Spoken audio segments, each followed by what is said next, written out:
Hello, वी गेट एज इन। समझे आप मैंने क्या बोला? Hello, how are you? वी गेट एज इन। आप कैसे हैं? अगर मुझे कहना है कि तुम कैसे हो तो मैं कहूंगा वी गेट एज डियर। और सिंपल हम ये भी कह सकते हैं वी गेट्स। तो तीन तरीके हैं जर्मन में किसी का हालचाल पूछने के लिए।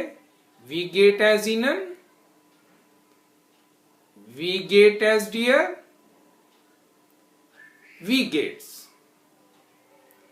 वी गेट्स तब कहती हैं जब आपको पता नहीं है कि आप फॉर्मल वे में बात करना चाहते हैं, आप कहना चाहते हैं या तुम कहना चाहते हो, तो आप सीधा कह दीजिए वी गेट्स।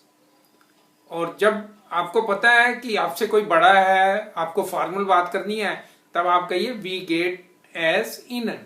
और अगर कोई छोटा है या फैमिली पर्सन है तो उसे आप कहेंगे वी गेट एज डियर, क्योंकि डियर होता है तुम के लिए। अब पर्सनल प्रोनाउन हमने सीखे थे पिछली क्लास में, आपको याद है क्या? अगर नहीं याद है तो एक बार रिवाइज कर लेते हैं। तो देखते हैं ये चार्ट एक बार फिर देखते हैं। Personal pronoun singular, first person इश आई। आई के लिए क्या यूज करेंगे? इश। सेकंड पर्सन दू या जी। दू होता है तुम के लिए, जी होता है आपके लिए। जैसे हिंदी में तुम और आप बोलते हैं, ऐसे जर्मन में भी इनफॉर्मल और फॉर्मल में डिफरेंट वर्ड्स हैं। दू भी यू है और जी भी यू है। दू इज ऑल्सो यू, जी इज ऑल्सो यू। बट दू का मतलब है तुम। जी जिसमें इंग्लिश में जो कैपिटल एस है वो हम यूज कर रहे हैं। अल्फाबेट्स तो आपको आते होंगे, अगर नहीं आते जर्मन के तो ये बिल्कुल सिमिलर है इंग्लिश की तरह ही, लेकिन उसकी प्रोनाउंसिएशन डिफरेंट है। तो आप हमारी फर्स्ट क्लास देख सकते हैं जर्मन की, जिसमें हमने अल्फाबेट्स बताए हमें। तो पर्सनल प्रोनाउन हम बता रहे थे, सिंगुलर फर्स्ट पर्सन में इश आई, सेकंड पर्सन डू यू इनफॉर्मल, जी यू फॉर्मल। थर्ड पर्सन मतलब किसी और के बारे में बात कर रहे हैं। एयर इज ही, जी। अब जी और ये भी जी है, देखिए उसमें कैपिटल एस है, इसमें स्मॉल एस है, तो जी शी के लिए यूज हो रहा है। जो स्मॉल एस है वो शी के लिए यूज हो रहा है, और जो कैपिटल एस है वो आपके लिए यूज हो रहा है, यू के लिए यूज हो रहा है। एस इज इट, इट। एयर, ही, जी, शी, एस, इट। एक बार फिर रिवाइज कर लेते हैं। इश आई,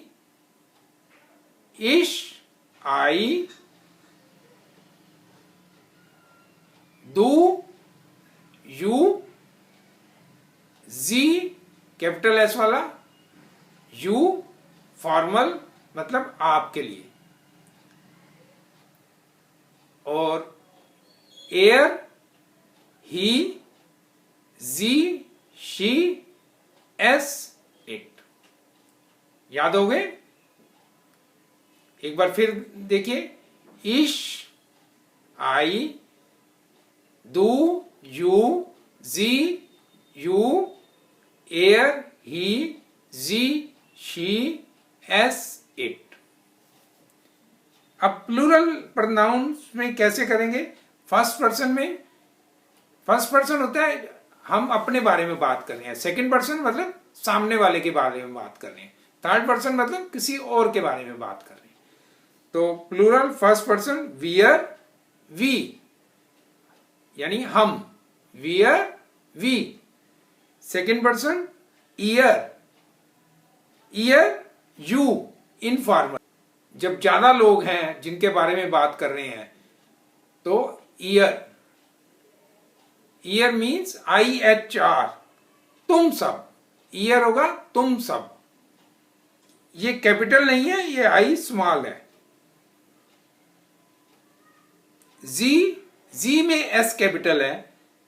जी एस कैपिटल के साथ यू फॉर्मल, यानी कि जी जो यूज हो रहा है वो सिंगुलर पर्सन के लिए भी यूज हो रहा है, आपके लिए, और एक से ज्यादा लोगों के लिए भी अगर करना है तब भी जी यूज होंगे। तो दोनों सेम है जी।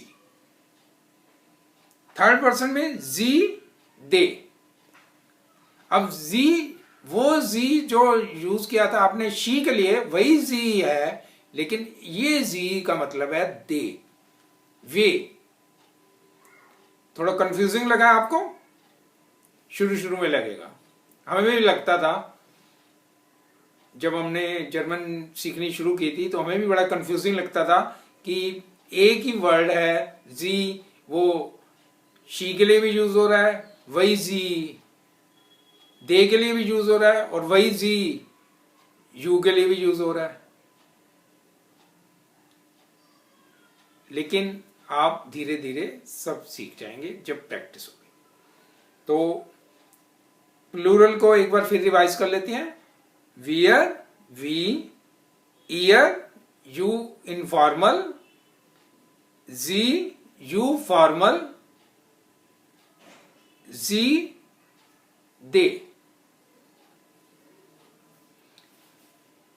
पर्सनल प्रोनाउन एक बार शुरू से रिवाइज कर लेते हैं।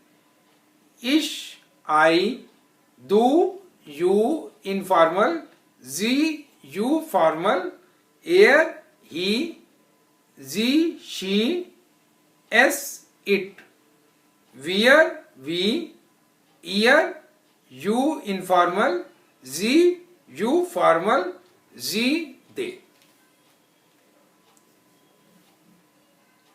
When you will practice it regularly, you will learn it. Initially you will find it difficult, but later on you will learn it. There are 3 personal pronouns for the third person. जैसे air he के लिए use हुआ है, जी के लिए she और s it के लिए। तो ये हमने सीखा था कि क्योंकि मैस्कुलाइन के लिए डेयर आर्टिकल लगता है, जैसे दा जो हम इंग्लिश में यूज करते हैं, दा जर्मन में उसके 3 होते हैं, डेयर, दस और डी। डेयर इज फॉर मैस्कुलाइन, मेल के लिए, डेयर मन। डी इज फॉर फीमेल, डी फ्रॉ, लेडी के लिए। दस किंड चाइल्ड के लिए, मतलब जो चाइल्ड है उसके लिए दस, वो न्यूट्रल है, उसको चाइल्ड को न्यूट्रल मानते हैं। तो कुछ मैस्कुलाइन होते हैं, कुछ फेमिनाइन होते हैं और कुछ न्यूट्रल होते हैं। ये हम पढ़ेंगे डिटेल में। लेकिन अब आज के जो लेसन है, आज क्या करना है हमने, आज हम करेंगे जो वर्ब्स हैं, वर्ब्स की कैसे फॉर्म यूज होती हैं।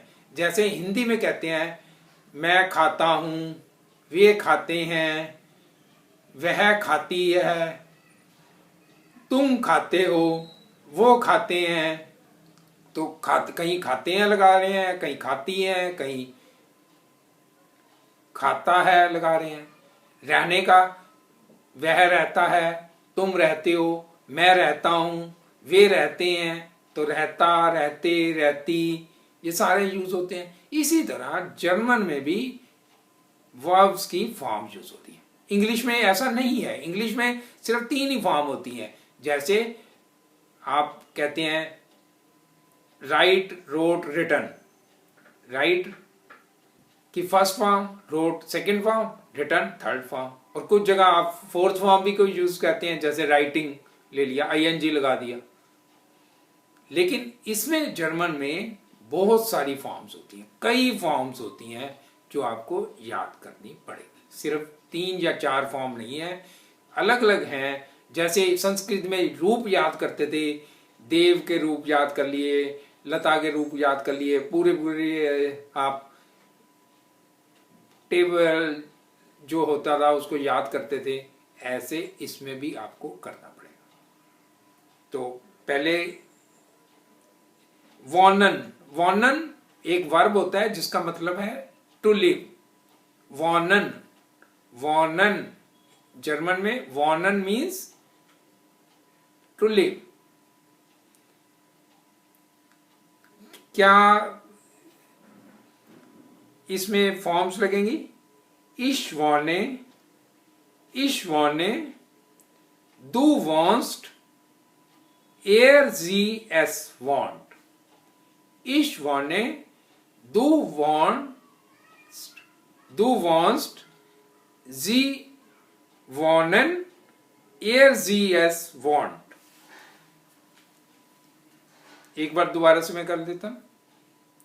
वॉर्नन टू लिव, इश वॉर्ने आई लिव, दू वॉन्स्ट यू लिव, जी वॉर्नन यू लिव फॉर्मल वे में, एयर जी एस वॉन्ट, ही शी इट लिव्स। यानी एयर वॉन्ट, जी वॉन्ट, एस वॉन्ट। आप देखेंगे कि वॉर्नन जो फॉर्म है उसमें वॉर्नन में ई जो है जब NEN, वॉर्नन में आपने एन हटा दिया तो वॉर्ने हो गया। ये मैंने प्रोनाउंसिएशन में इंग्लिश की बोल रहा हूं जो अल्फाबेट्स हैं, लेकिन इसको आपको जर्मन में प्रैक्टिस करनी पड़ेगी। अभी मैं जर्मन प्रोनाउंसिएशन आपको अल्फाबेट्स की नहीं बता रहा, वरना आप कंफ्यूज हो जाएंगे, क्योंकि जर्मन की जो प्रोनाउंसिएशन है अल्फाबेट्स की वो थोड़ी डिफरेंट है। अगर आपको लर्न नहीं है तो अगर मैं आपको बताऊंगा तो आप कंफ्यूज हो जाएंगे। तो बेटर है हम अभी प्रोनाउंसिएशन जो है अल्फाबेट्स की वो इंग्लिश में ही पढ़ रहे हैं, रीड कर रहे हैं, लेकिन धीरे धीरे आप जब आपको अल्फाबेट्स की प्रोनाउंसिएशन याद आ जाएगी तो आप उसमें भी बोलने लगेंगे। Ich wohne, I live, du wohnst, you live, sie wohnen, you live, er wohnt, he lives, sie wohnt, she lives, es wohnt, it lives। इसी तरह प्लूरल में wir wohnen, we live, ihr wohnt, you live informal में, sie wohnen, you live formal में, जी वॉर्नन they live. अब नीचे आप देख सकते हैं कि ये नोट दिया है, note that the forms of the first and third person plural वियर एंड जी and the polite forms of second person singular and plural जी have the same endings as infinitive en। आप देखेंगे कि जैसे वियर है, वियर की भी क्या है? वॉर्नन। और जी की क्या है? जी की भी है वॉर्नन। और सेकंड पर्सन में सिंगुलर और प्लूरल जो कैपिटल एस वाला जी है उसकी भी एंडिंग जो है जी की वॉर्नन है, मतलब ENE एंडिंग है, वॉर्नन है। The forms of third person singular एयर जी एस and second person plural have the same ending T. जैसे टी एंडिंग वाले देख लेते हैं, जैसे एयर वॉन्ट, जी वॉन्ट, एस वॉन्ट, ईयर वॉन्ट, ये एंडिंग टी है। तो ये धीरे धीरे आपको याद हो जाएगी। आपको प्रैक्टिस करनी पड़ेगी, लर्न करना पड़ेगा, बार बार इसको रिवाइज करना पड़ेगा। तो एक बार मैं फिर इसको रीड कर लेता हूं। Ich wohne, du wohnst, sie wohnen, er wohnt, sie wohnt, es wohnt, wir wohnen, ihr wohnt, sie wohnen, sie wohnen। Is it clear? अगर नहीं क्लियर है तो आप इस वीडियो को यहाँ पे पॉज करिए, इसको फिर से रिपीट करिए, शुरू से देखिए, बार बार देखिए। ये नहीं कि एक बार आपने वीडियो देख लिया तो आप सीख जाएंगे। आपको वीडियो को बीच बीच में रोकना पड़ेगा, पॉज करना पड़ेगा, और फिर वीडियो को जहां समझ नहीं आ रहा फिर थोड़ा बैक करके फिर से आपको करना पड़ेगा। इसी तरह आप लर्न करेंगे। It's not very easy to learn German, I tell you frankly. English is very easy to learn. कुछ लोगों को लगता है कि इंग्लिश सीखना मुश्किल है। इंग्लिश बहुत आसान है सीखनी। हिंदी सीखनी बहुत मुश्किल है, और हिंदी से भी ज्यादा मुश्किल सीखनी है संस्कृत। संस्कृत तो सबसे ज्यादा मुश्किल है, और संस्कृत को इसीलिए मदर ऑफ ऑल लैंग्वेजेस बोला जाता है। जर्मन भी जो है वो भी संस्कृत से इवॉल्व हुई है, तो जर्मन की भी उसको मदर बोलते हैं। तो जर्मन सीखना भी बहुत मुश्किल है, लेकिन अगर आपको हिंदी आती है, संस्कृत कभी 6th 7th 8th में आपने कभी पढ़ी है संस्कृत, तो आपके लिए आसान हो जाएगा। अगर नहीं भी पढ़ी संस्कृत, हिंदी अच्छी आती है, हिंदी आती है, तो आपके लिए इजी है। लेकिन ऐसा नहीं है कि सिर्फ हिंदी संस्कृत है। कई लोग जो फॉरेनर्स हैं उनको तो हिंदी संस्कृत नहीं आती, लेकिन वो इंग्लिश आती है, लेकिन वो भी जर्मन बोल लेते हैं। तो थोड़ी मुश्किल होती है, लेकिन सीख लेते हैं। अब एक्सरसाइज कर लेते हैं कुछ। ये एक्सरसाइज आपकी स्क्रीन पे आ रही है। इसमें फिल इन द ब्लैंक्स करने हैं आपको। ब्लैंक वांट इन डॉइचलैंड, ब्लैंक वांट इन डॉइचलैंड, फेमिनिन। इसमें आपको पर्सनल प्रोनाउन लगाना है। सेकंड, ब्लैंक ट्रिंक्स बियर, blank drinks beer, blank common house America, blank common house America। Fourth, English German में जो काउंटिंग है वो भी डिफरेंट होती है, वो अभी हम आगे सीखेंगे, तो अभी इंग्लिश में ही मैं बोल रहा हूं। फोर्थ, ब्लैंक ट्रिंक टे masculine, blank Comte house Mexico feminine. तो इनको आप प्रैक्टिस करिए, और एक एक्सरसाइज और मैं देता हूं आपको। इन दोनों एक्सरसाइज को आप करिए, फिर आगे नेक्स्ट क्लास में आगे करेंगे। तो इनके आंसर्स जो हैं आप मुझे कमेंट में लिखिए, फिर मैं आपको इनके आंसर अगली क्लास में बताऊंगा। अब सेकंड एक्सरसाइज देख लीजिए, स्क्रीन पे आपके आ रही है। ईयर लर्नन ब्लैंक डॉइच। ईयर लर्नन मतलब लर्नन की आपने फॉर्म लगानी है। फिल इन द ब्लैंक्स में डॉइच। वियर वॉर्नन ब्लैंक इन बर्लिन। एयर कॉमन ब्लैंक हाउस चाइना। जी ट्रिंकन ब्लैंक काफे।